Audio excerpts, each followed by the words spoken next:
Hi guys, I just wanted to talk to you a little bit about the feedback I gave you for your long research paper and your rough draft argumentative outline.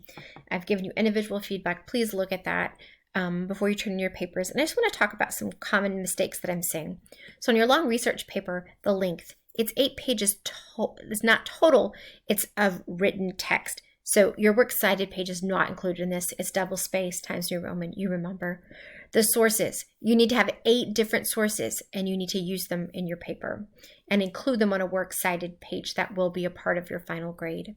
In-text citations, remember when we talked about Burke?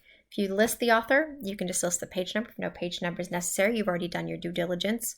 If not, you need to list the author and the page number. If you have an article, perhaps you don't have a page number. So it could be in the article, you give it, or at the end, and the articles always have to have quotes around them. For the rough draft, the argumentative essay outline. This is actually the point where you get to be opinionated. So if you're talking about divorce, you're not being, objective here. If you don't think divorce is a good idea, you're saying it. You give 3 reasons of support. This does not include the background information, the history, who it affects. Basically, divorce is a bad idea for these 3 reasons. Do not confuse the two.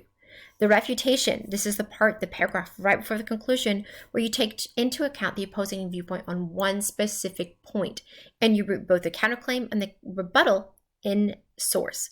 So example, some might argue that divorce is a good idea in the case of domestic violence. I got that from Holmes.